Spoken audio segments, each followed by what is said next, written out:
You all welcome back to African Colonization TV. In today's video is a very powerful speech coming from our patron, Patrick PLO Lumumba. So in this video, he said a lot of things concerning the issue of the region in Africa, how the British, how the colonial masters enslaved Africa, using Christianity twisted on African to enslave them more and more. According to the headline, it says how Christianity was twisted to justify slavery in Africa by Patrick Lumumba. How Christianity was twisted to justify slavery in Africa. So in this video, he explained a lot of things concerning how Christianity was twisted to justify Christianity, and then the good and the harm of all those things, and then how the Islam turned Africa into a killing field. In fact, everything that is happening today is discussed by the colonial masters, those who wants to keep African to be poor and to be poor, for them not to rise. So some of you know about this man. Is somebody that used to come up and to say the truth the way it is.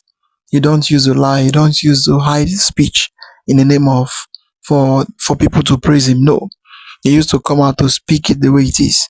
And then many of all those foreign countries, they are not happy with him, and in fact they are not in line with him because he did not fear anybody, and he say everything the way it is. I would like you to watch it to the end. Don't skip any part of it so that you will understand everything going on in this video, because as you can see, Africa is not moving the way it's supposed to be.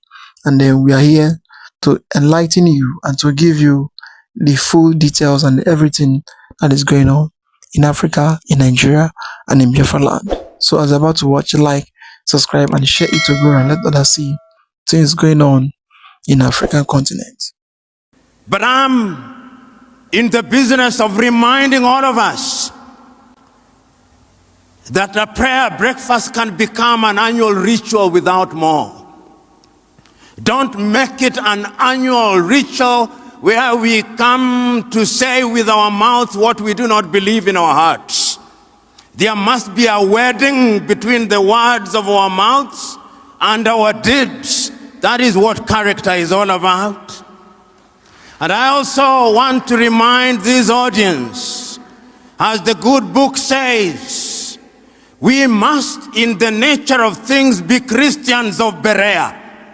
If you read the Acts of the Apostles, Paul says that he liked the Christians of Berea because whenever the word had been preached, they went out and read the word to confirm if what had been preached was true. And I also want you to go and read. We are talking about character and the followership. Throughout the ages, men and women have followed evil men. And these are those days that we must warn ourselves. I am encouraging you, if you are a Christian of Berea, go and fact check what I'm saying. And you can even fact check it as I'm speaking. Read the book of Matthew, chapter 24, verse 24. In the end days there shall come many Christs, and they shall work wonders, and they shall mislead even the very elect, if it were possible. So we must warn ourselves as people who believe in God. We must warn ourselves as Christians in the knowledge, as Paul writes in his second letter to Timothy, chapter 3, that there shall become a form of Christianity where we shall be lovers of ourselves, where we shall be boastful, where we shall have people confusing people, just as Jannes and Jambres confused the multitude. But we are one to do the right thing. And I'm also telling you that the same Bible tells us that you cannot pretend to be lovers of God whom you have not seen if you do not love your brothers and sisters whom you see. You know, when we talk about character, we are talking about serious business. When we talk about prayers, we are talking about serious business. When my good friend Godfrey was asking people to pray, I'm making some of you uncomfortable, and that is my intention. When he was asking people to pray, he asked several people to pray, and everybody came. And I was asking myself, why must 5 people pray? Why can't it be 1? Why? They all said the same thing. Why can't 1 person pray? 3 members of parliament had to pray. Why? Is God deaf? Must we repeat things to God? Are we like the latter-day Pharisees who pray that men may listen to us? Let us not use prayer breakfast to mock God. Let us use prayer breakfast to say that which is right and to speak the truth to all of us. I'm saying all these because we must say it, because we must not shy away from the truth. You know, and before I turn to my subject for 5 minutes, when Christ himself is asked, teach us how to pray, he prays in less than a minute. Our Father who art in heaven, hallowed be thy name. Thy will be done on earth as it is in heaven. Give us this day our daily bread. Full stop, he has prayed.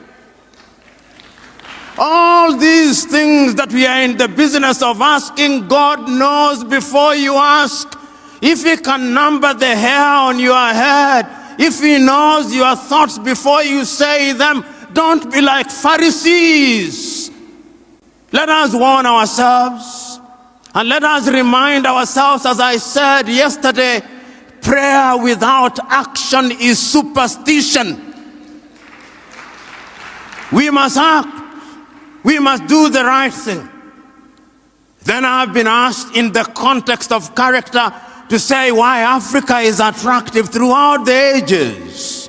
Africa has always been attractive. It was attractive to the Greeks. They came here and they created their philosophy. Then they called it Greek philosophy. The Romans were here. Christ himself, in the days of adversity, came here. Muhammad, the founder of Islam, was here. The Chinese were here. The Arabs were here. The Portuguese were here. The Spaniards were here. The Dutch were here. The Danes were here. The English were here. The French were here. The Germans were here. This is the mother continent, it's the cradle of humanity. And whenever they have come here with religion, which they have manipulated. And I want to submit and agree with Desmond Mpilo Tutu that God is not a Christian. No, God is not a Christian. God is too big to be contained in human-made religion. God is not a Muslim. God is not a Hindu. God is not a Buddhist. I remember at one time in the dramatization of the life of Mahatma Gandhi by Richard Attenborough, he was asked, are you a Hindu? He said, no. When I was young in Gujarat, I remember attending a temple where the preacher on that day referred to the Christian Bible, referred to the Hindu Gita, and referred to the Muslim Quran, referring from one book to the other, as if it did not matter which book was being read as long as God was being worshipped. And I believe that that is the God that we are worshiping. We who are Christians must always remember that in fact, the very days when we were called Christians, being a Christian was not meant to be a good thing. A Christian, these Christian followers of Christ, it was meant to be a derogatory term. And sometimes we who are Christians, we who claim to follow the Christ, we are arrogant and intolerant, and for our arrogance and our intolerance, we will be punished. There is a message, those of you who are readers of the works of God, in the Talmuds of the Torah, there is a story told that when the Israelites had been drowned, or rather when the host of the Pharaohs had been drowned in pursuit of Israel, and the Israelites were laughing and celebrating, it is said, God appeared unto them and said, why do you celebrate when my children have been drowned? That is the God whom we do not understand. But remember, I was talking about why Africa is attractive. It is attractive because it is the cradle of humanity. And remember, I was saying and talking about Christianity and the manner in which it was midwife to us. Do you know that Christianity was used to justify slavery? Do you know that in the book of Ephesians, in Paul's letter to the Ephesians, he tells people to obey their earthly masters, even the harsh ones? Do you know that the Dutch Reformed Church, on the basis of which apartheid in South Africa was founded, was based on Christianity? Do you know that the Bible has been abused and misused? So, when we talk about the Bible, when we talk about Christianity, you are talking about a man-made thing. That is why we have the Roman Catholic man-made. That is why we have the Anglican man-made to allow King Henry VIII to marry. They are going to have a schism in the church sooner rather than later because of LGBTQ. Man-made. That is why we have SDA, man-made.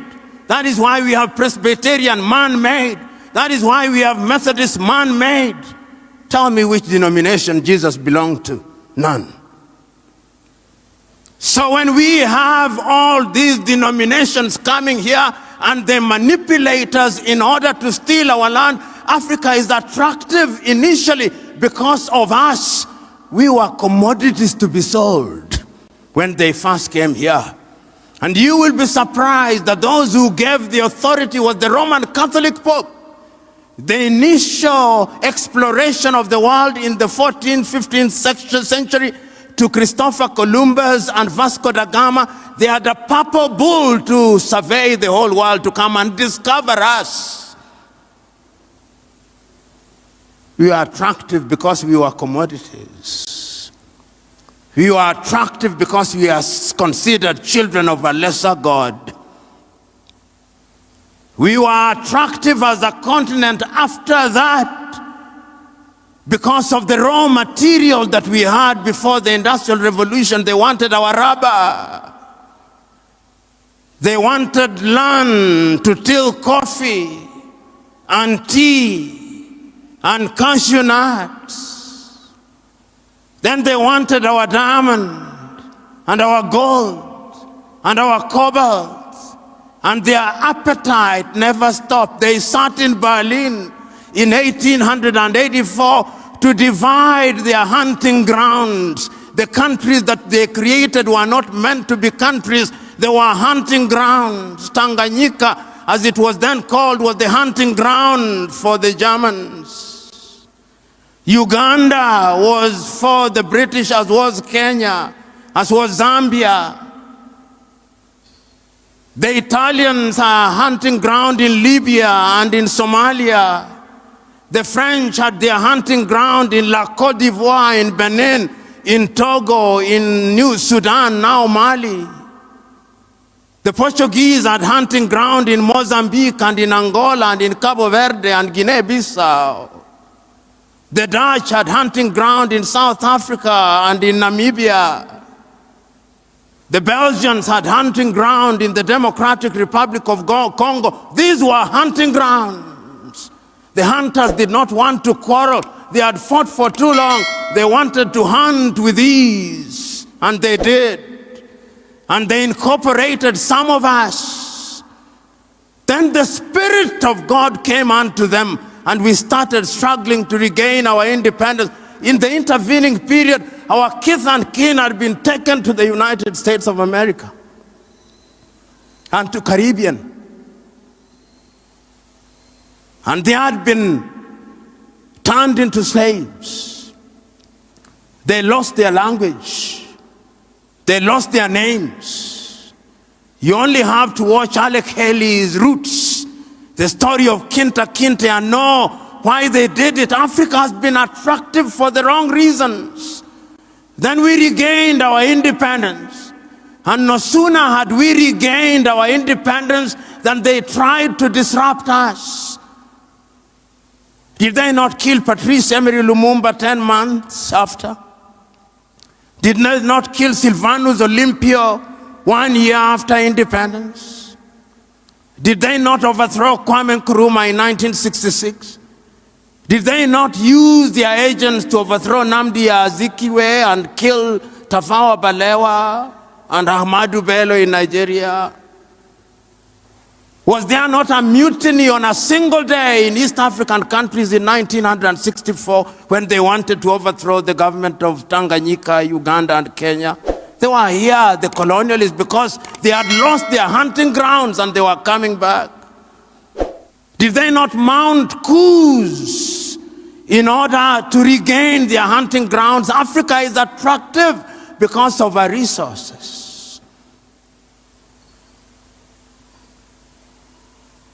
And if we do not wake up, we will be manipulated. We are now a hunting ground, even as I speak, because a disunited Africa is good for other civilizations. A disunited Africa is good for Europe. A disunited Africa is good for the United States of America. A disunited Africa is good for China. It is good for Russia. It is good for the Arabs. It is good for the Turks. In Kiswahili wanasema vita vya panzi furaha ya kunguru. So when we are in that state, we can be manipulated. And we are being manipulated. Christ will come and he'll say, I gave you, what did you do with it? And we will say that we are praying and fasting. No, he will not listen to us. The last time I checked, Paul was preaching, praying, and writing letters, and also making tents. Which is the tent that you are making? I can go on and on.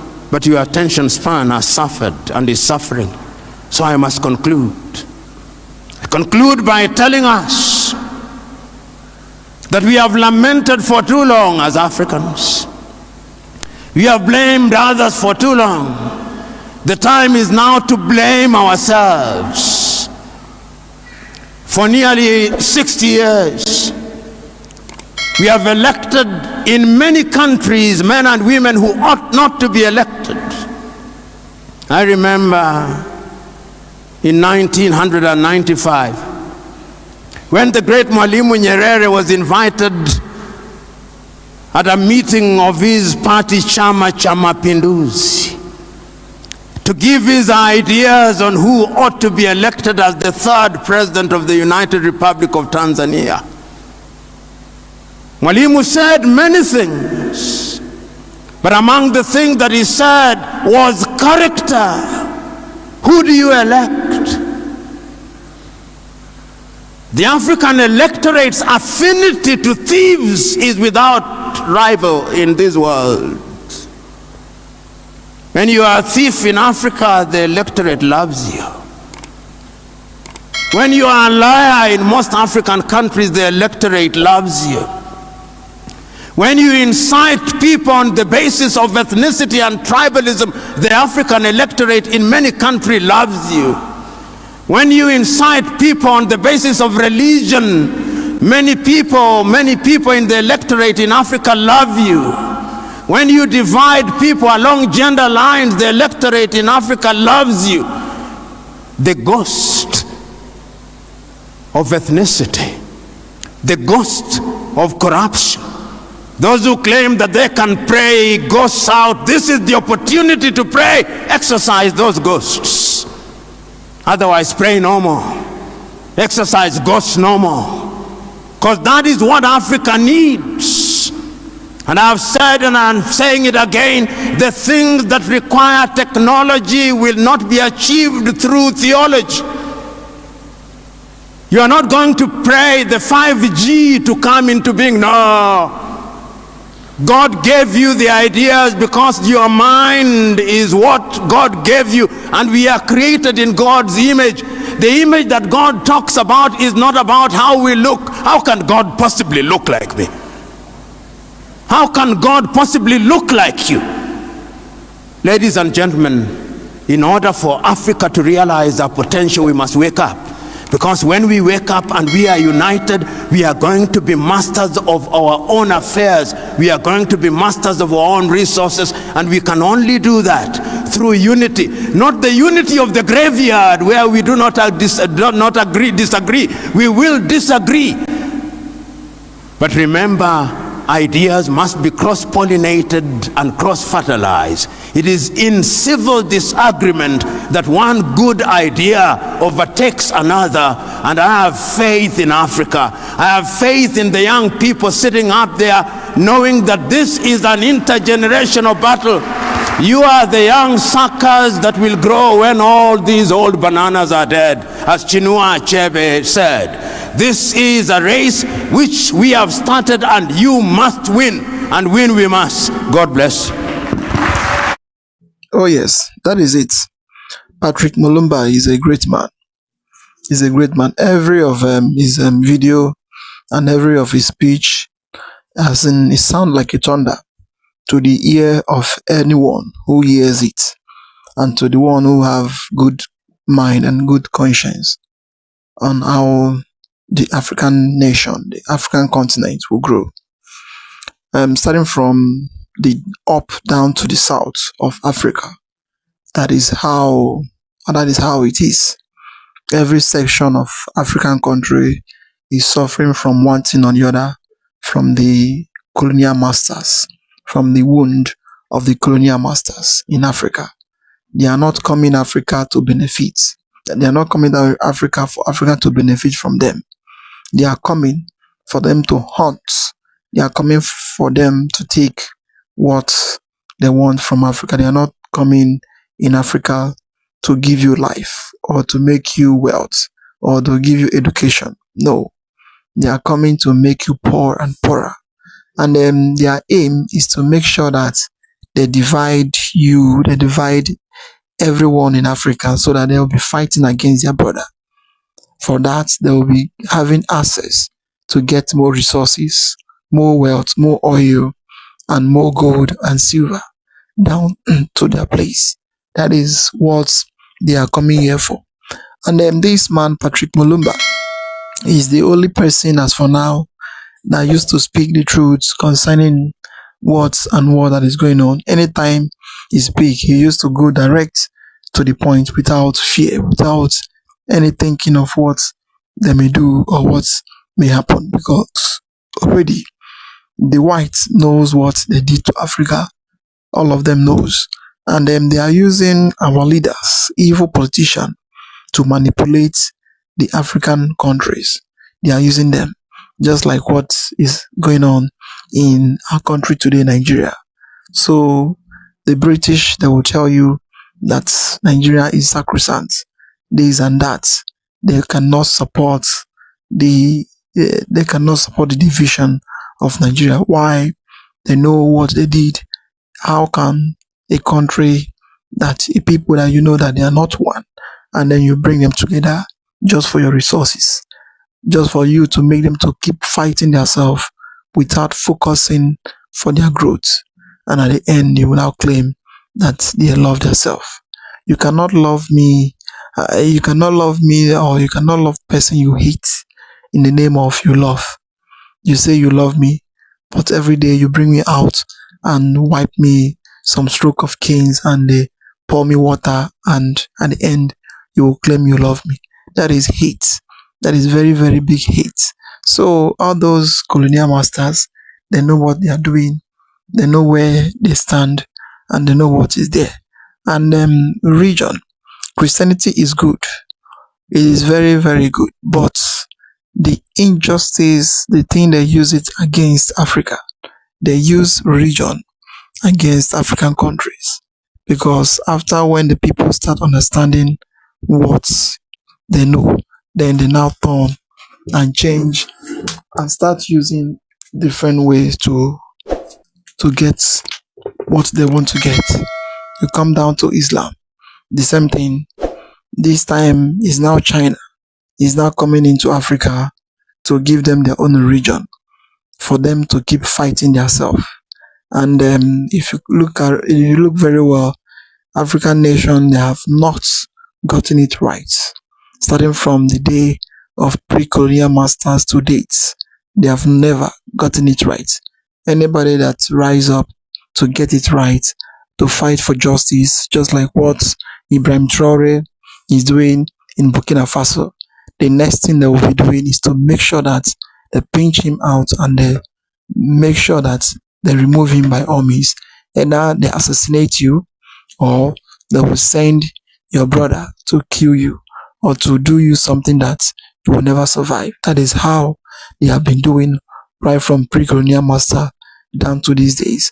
When you don't accept their rule, the next thing they will use your own brother to set you up just for them to keep on milking and sucking Africa. Then in religious war, they use religious war to come in every African country. What is happening in Nigeria is number one of the things. They use religious war to put into brothers and sisters for them to keep fighting themselves and for them to be milking the land. Every day will come and they will sell weapon to you, and at the end you will now use it to fight and kill yourself. Then at the end they will now come claiming they are coming for peace talk. All those things is what is going on in Africa today.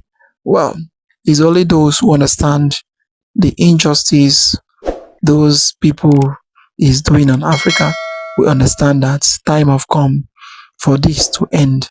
Like he said, that Chinua Achebe said, now the race have started. It is now left for the young ones to make sure that they win this race. As the race have started, so time have come for the young generation to keep on running and to keep on making sure that they win this race without looking back. Because if not, they will keep on suffering until thy kingdom come. But God will not allow it.